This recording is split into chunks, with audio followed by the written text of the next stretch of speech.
Selamat pagi anak-anak kelas 4. Kita ketemu lagi di pembelajaran tematik di tema 4I. Kita masuk di subtema 3 tentang pelestarian kekayaan sumber daya alam di Indonesia. Oke, siapkan buku kalian. Hari ini kita akan membahas pembelajaran 3 dan 4. Sudah siap? Oke, kita mulai pembelajaran kita hari ini. Kita mulai dari pelajaran bahasa Indonesia. Di pelajaran bahasa Indonesia ini kita tetap membahas tentang wawancara.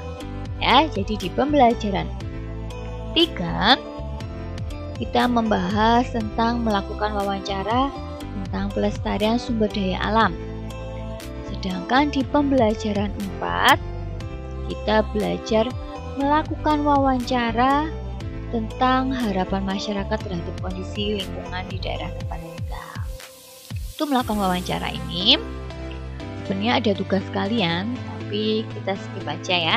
Karena kemarin Miss Dewi sudah berikan kalian tugas untuk wawancara dengan orang tua kalian di rumah. Nah, untuk pertemuan kali ini, Miss Dewi masih akan mengingatkan bagaimana cara kita melakukan wawancara. Coba perhatikan penjelasan berikut ini. Hari ini yang pertama materinya adalah menjelaskan langkah-langkah wawancara dan penerapannya. Untuk melakukan wawancara, kamu perlu menentukan suatu topik. Setelah itu, pilihlah seorang narasumber yang sesuai dengan topik wawancara, lalu susunlah pertanyaan dengan tepat. Dan selanjutnya yaitu tahapan melakukan wawancara. Tahapan yang pertama yaitu sebelum wawancara yang pertama menentukan narasumber, yang kedua menentukan waktu dan tempat wawancara, dan yang ketiga membuat daftar pertanyaan sesuai topik wawancara. Tahapan saat wawancara yang pertama yaitu menemui narasumber sesuai waktu dan tempat wawancara. Yang kedua, mengajukan pertanyaan kepada narasumber. Yang ketiga, mencatat jawaban dari setiap pertanyaan yang diajukan. Dan yang keempat, mengucapkan terima kasih kepada narasumber.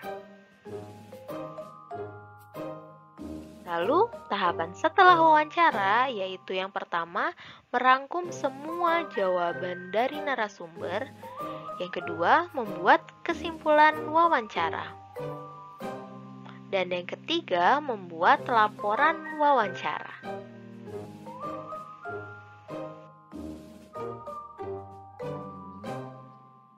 Selanjutnya, menerapkan langkah-langkah wawancara.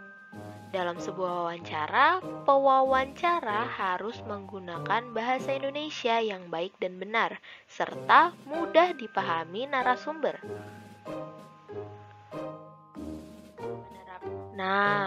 Menerapkan langkah-langkah wawancaranya, yaitu contoh pertanyaan wawancara adalah yang pertama, misalnya berapa kali sungai ini dibersihkan oleh warga setempat secara bergotong royong dalam setahun?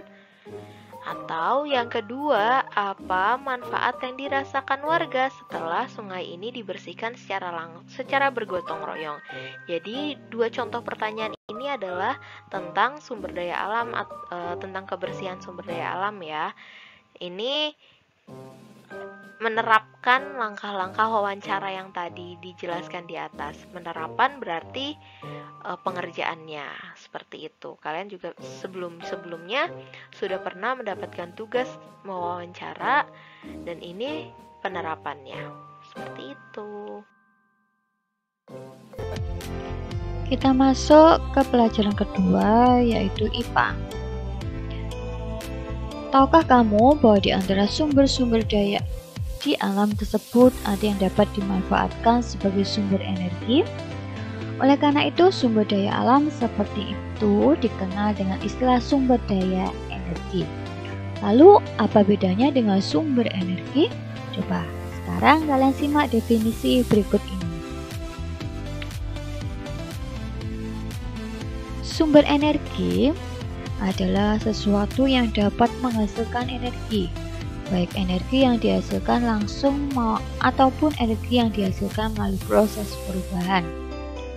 Sedangkan sumber daya energi adalah sumber daya alam yang dapat dimanfaatkan baik sebagai sumber energi maupun sebagai energi. Nah, berikut ini ada beberapa contoh sumber daya energi atau biasa disebut sumber energi alternatif. Oke, kalian simak penjelasan berikut ini. Panas bumi. Sumber energi panas bumi berasal dari dalam perut bumi. Energi yang dihasilkan oleh panas bumi disebut energi panas bumi atau geotermal. Energi panas bumi dapat dimanfaatkan sebagai sumber energi pada pembangkit listrik tenaga panas bumi. Sumber panas bumi berasal dari batu-batuan yang meleleh yang disebut magma. Magma akan memanaskan air yang tersimpan di bawah permukaan bumi, teman. Air yang dipanaskan oleh magma disebut zat cair panas bumi. Zat cair panas bumi inilah yang dialirkan ke atas permukaan bumi untuk diproses. Setelah sampai di permukaan bumi, zat cair panas bumi dipisahkan uap panas dan airnya. Uap panas yang telah dipisahkan kemudian dialirkan ke pembangkit listrik untuk memutar turbin yang terhubung ke generator. Putaran turbin akan menghasilkan energi gerak yang selanjutnya akan diubah oleh generator menjadi energi listrik. Zat cair panas bumi yang suhunya telah berkurang dikembalikan ke bawah permukaan tanah untuk dipanaskan kembali oleh magma. Biomasa. Biomasa merupakan sumber energi yang berasal dari hewan atau tumbuhan. Saat ini terdapat 3 jenis biomasa yang sudah dikenal luas, yaitu biogas, biodiesel, dan bioetanol. Biogas merupakan bahan bakar bio yang berasal dari hasil fermentasi sampah organik seperti kotoran hewan atau sampah tumbuh-tumbuhan. Pembuatan biogas dimulai dengan mengumpulkan sampah organik ke dalam bak penampungan yang sudah tidak ada unsur oksigennya. Sampah organik yang dikumpulkan akan terfermentasi dan menghasilkan gas metana. Gas metana inilah yang dapat dimanfaatkan sebagai bahan bakar pengganti minyak tanah atau gas LPG. Bahan fermentasi sampah organik juga dapat dimanfaatkan sebagai pupuk loh, teman. Biodiesel merupakan sumber energi yang dapat menggantikan bahan bakar solar untuk mesin diesel. Biodiesel berasal dari minyak sayur atau lemak hewan. Yang kalian lihat saat ini adalah proses pembuatan biodiesel dari buah kelapa sawit. Perhatikan, buah kelapa sawit yang masih muda digiling kasar dan dipisahkan dari bijinya. Setelah itu, gilingan kelapa sawit di oven hingga berubah warna menjadi coklat. Buah kelapa sawit yang telah di oven dimasukkan ke dalam tabung berleher 3, kemudian dicampur dengan cairan metanol dan abu. Cairan metanol digunakan sebagai pelarut, sedangkan abu digunakan untuk mempercepat pembentukan biodiesel. Campuran tersebut dipanaskan dengan api, setelah itu disaring dan didiamkan selama 1 malam. Setelah 1 malam, cairan akan terpisah menjadi 2 bagian. Bagian atas adalah biodiesel dan bagian bawah adalah gliserol atau lemak tunggal. Kedua cairan kemudian dipisahkan. Cairan biodiesel siap digunakan untuk mengisi bahan bakar mesin diesel. Bioetanol merupakan sumber energi yang dapat menggantikan bahan bakar bensin. Bioetanol umumnya terbuat dari tumbuhan yang mengandung karbohidrat atau zat gula tinggi. Yang kalian lihat saat ini adalah cara pembuatan bioetanol dari biji jagung. Biji jagung digiling dan difermentasi selama 7 hari. Setelah 7 hari, ampas jagung dan cairan jagung dipisahkan. Cairan jagung dimasukkan ke dalam tabung destilasi atau penyulingan dan dipanaskan sehingga menghasilkan etanol. Etanol dari biji jagung inilah yang disebut bioetanol dan dapat digunakan sebagai bahan bakar pengganti bensin.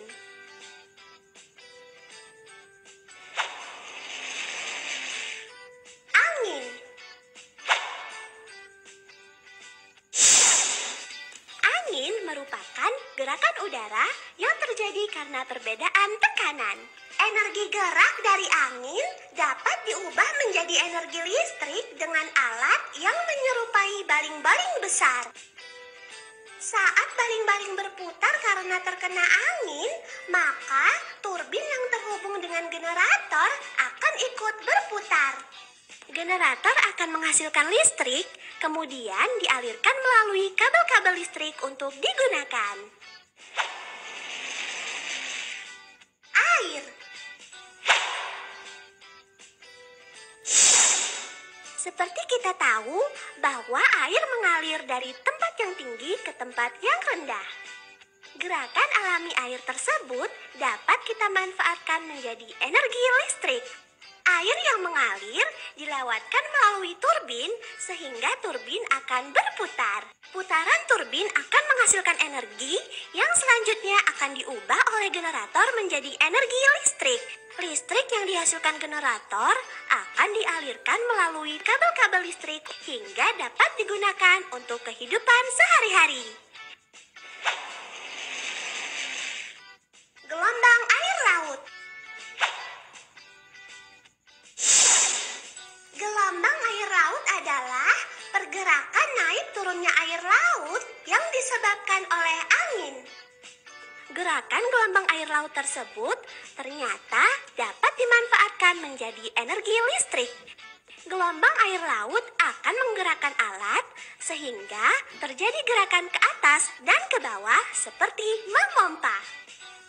Air dari dalam laut akan memompa ke atas dan dialirkan untuk menggerakkan turbin.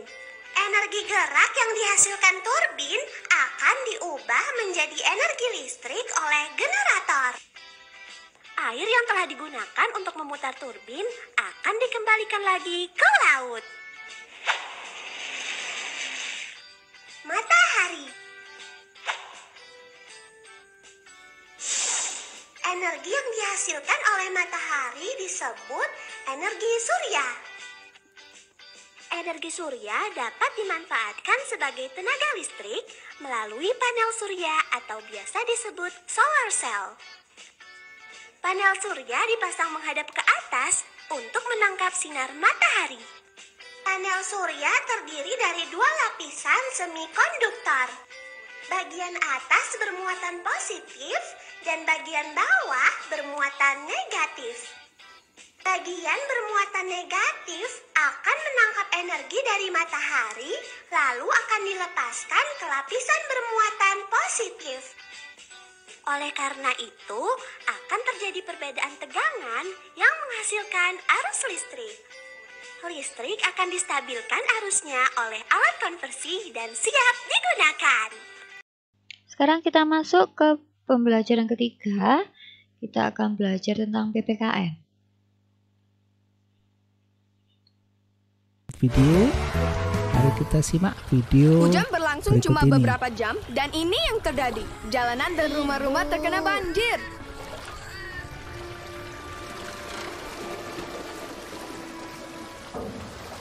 Wah! Iu, ayo ke atas. Yuk! Ayo kita cari tahu dari mana ya banjir ini berasal. Wih. Ya ampun. Aduh, sampahnya banyak banget di sungai.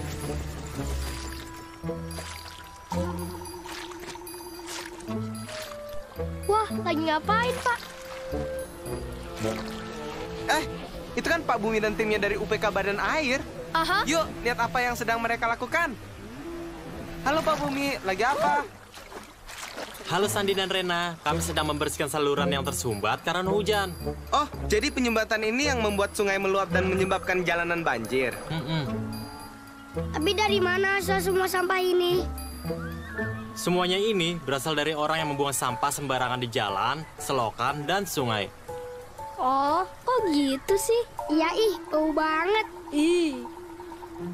Kalian tahu nggak sih kalau Indonesia itu menyumbang 200.000 ton sampah yang mengalir dari sungai ke laut? Beratnya sama kayak 40.000 ekor gajah Asia. Wow! Sandi, gimana cara kita bantu Pak Bumi dan timnya supaya sampah tidak sampai ke laut dan tidak menyebabkan banjir lagi? Pak Bumi dan timnya sedang berusaha keras untuk menjaga kebersihan sungai. Apa yang bisa kami bantu ya, Pak? Jangan menyapu lalu membuang sampah ke saluran air. Kita harus selalu membuang sampah sesuai dengan tempatnya dan mendaur ulang untuk mengurangi penumpukan sampah di tempat pembuangan sampah. Jangan pernah membuang sampah berukuran besar ke sungai. Kalian dapat menghubungi bank sampah terdekat untuk mengambil sampah-sampah tersebut. Nah, ajak semuanya untuk mengikuti Hari Bersih Indonesia. Lalu, ikuti juga acara bersih-bersih di lingkunganmu. Misi kita untuk menciptakan kebersihan dapat tercapai kalau kita melakukan bersama-sama. Terima kasih, Pak, untuk saran-sarannya. Terima kasih semua atas kerja kerasnya. Bagus! Terima kasih Sandi dan Rena. Wah, banjirnya sudah surut. Diingat ya teman-teman, sungai bukan tempat sampah. Kalau kita rutin mendaur ulang dan memperhatikan lingkungan sekitar, alam akan memberikan apa yang kita butuhkan. Mantap! Nah, sekarang kita bisa mancing ikan lagi nih, Rena. Untuk yang ketiga adalah bergotong royong atau bekerja bakti membuat sarana kebersihan seperti tempat-tempat pembuangan sampah di tempat-tempat umum.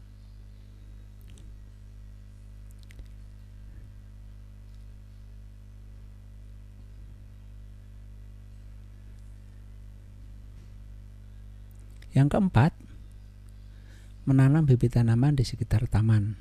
Kita kembali lihat video berikut ini. Besok kan hari libur, jadi besok nanam ini ya. Iya, Bi.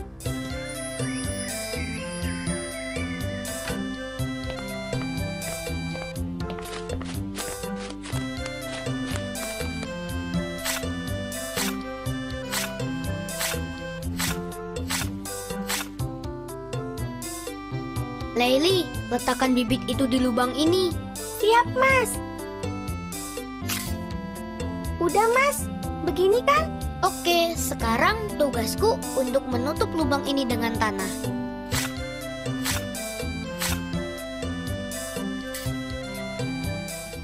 Ih, apa itu?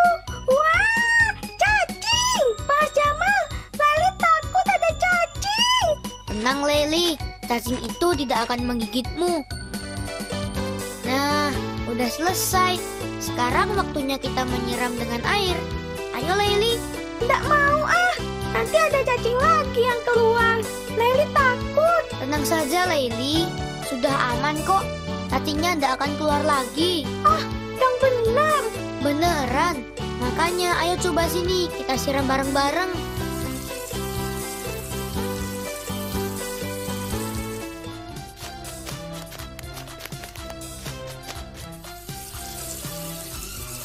Aduh, macam mama iseng. Jadi basah deh baju Leli. Makanya jangan cemberut terus dong. Mas Jamal, Leli balas nih.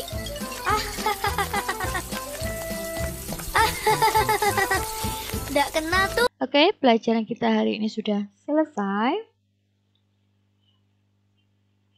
Saya ucapkan banyak terima kasih buat perhatian kalian. Semoga pelajaran ini bisa bermanfaat buat kita semua. Terima kasih, Tuhan Yesus memberkati. Jangan lupa tetap jaga kesehatan.